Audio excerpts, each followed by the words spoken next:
आज आपल्याला सोया टिक्का मसाला करायचा आहे. त्यासाठी हे उकडून घेतलेत 5 मिनिटं गरम पाण्यामध्ये आणि याचं असं पाणी काढून घ्यायचं आहे आपल्याला.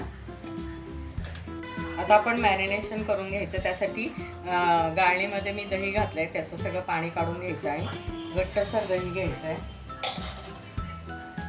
त्यात हिरवी मिरची, आलं लसूण पेस्ट घालायची आहे.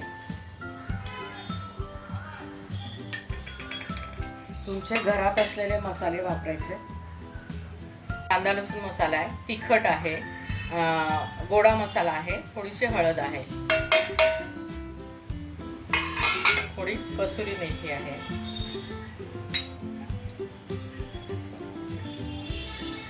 त्यामध्ये मॅरिनेशनसाठी थोडंसं मीठ घालूया.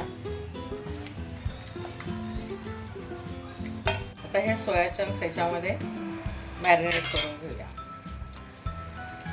आता याच्यामध्ये पिवळी सिमला, हिरवी, लाल आणि कांदा हे सगळे चौकोनी आकारात कापून घ्यायचं आणि हे पण मॅरिनेट करून घ्यायचं त्याच्यातच. याच्यामध्ये पॅनमध्ये तूप आणि बटर घालायचं आहे आणि जिऱ्याची फोडणी द्यायची आहे.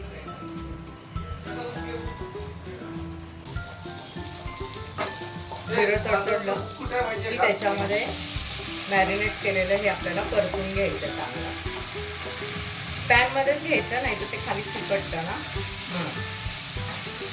मॅरिनेट केलेलं सोया आपण खाण्याच्यामध्ये परतून घ्यायचं अगदी कोरडं होईपर्यंत आणि काढून घेऊया. त्याच कढईमध्ये आपण तेल टाकलंय, थोडं जिरं टाकायचं.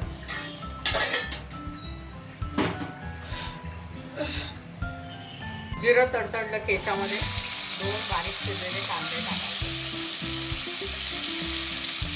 थोडंसं मीठ घालूया.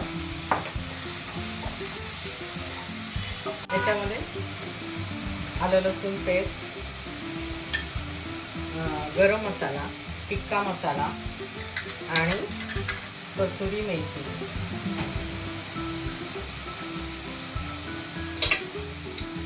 कांदा परतून झाला की त्याच्यामध्ये टोमॅटो घालून घ्यायचा आहे. प्युरी केली आहे मी,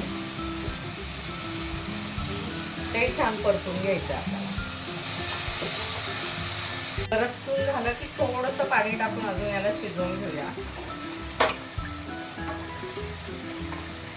हे शिजलं पाण्यामध्ये चांगलं की मग आपल्याला हे मॅरिनेट केलेलं परतलेलं सगळं टाकून द्यायचं. हे परतून घेतलं तर आपण